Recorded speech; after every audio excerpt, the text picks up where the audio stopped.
Sa Lubao, Pampanga, sinisiyasat na ng mga otoridad ang tungkol sa ginawang pagbabanta sa social media ng isang 16 anyos na estudyante laban sa kanyang kaeskwela. Ayon sa pulisya, nakatanggap sila ng sumbong mula sa pamunuan ng isang senior high school sa Lubao kung saan isang estudyante umano ang nagpadala ng mensahe online na nagbabanta sa buhay ng kanyang kapwa mag-aaral na isa ring minor de edad. Ayon sa paunang impormasyon, nakatanggap ang biktima ng sunod-sunod na mensahe na may laman na mga banta ng karahasan at pagpatay. Kabilang sa mga mensaheng sinusuri ng mga otoridad ang mga pahayag na joke lang, napapatay ako, 75% death rate at may plano ako to wipe out bago mahuli. Pinuntahan ko ng ating kalitan kasama po ng ating bausi. Nagkandak na po sila kaagad ng initial assessment.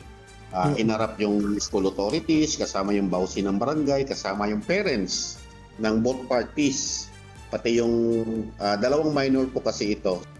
Dahil pawang mga minor de edad ang sangkot na mga mag-aaral, ipinasa ang kaso sa Municipal Social Welfare and Development Office o MSWDO para sa kaukulang assessment at intervention. Kasunod nito, nagsagawa rin ng security assessment ang pulisya at pamunuan ng paaralan upang matiyak ang kaligtasan ng mga estudyante, guro at iba pang kawani ng paaralan. Inilunsad din ng Lubao Police Station ang One Lubao Safety Network, isang programa na naglalayong palakasin ang kamalayan, disiplina at responsableng paggamit ng social media sa mga kabataan upang maiwasan ang kaparehong insidente. Para ma-align lahat yung ating mga programa pagdating sa security and safety ng lahat ng mga eskwelahan. At napag-usapan po natin doon yung chart na para mapangalagaan natin yung mga eskwelahan. Samantala, sa Konsolasyon, Cebu, natukoy na ng mga otoridad ang posibleng pinagmulan ng online threat na naging dahilan ng suspension ng face-to-face classes kahapon sa mga paaralan sa lugar. Sa ngayon ay nakikipag-ugnayan ang mga otoridad sa PNP Anti-Cybercrime Group para sa mas malalim na investigasyon.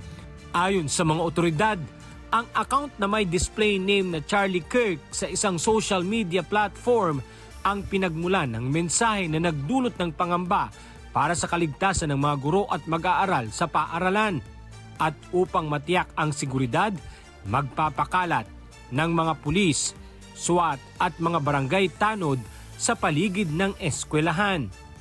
Oh, that was upon the request of the head teachers ng ilang mga kanang school heads ni request kay ilaw sa isettle kay with the proliferation of abuse of the social media, I think nisakay ang mga batanon niya dili sad nato pwede na ato lang ibaliwala, no? We really have to do investigation.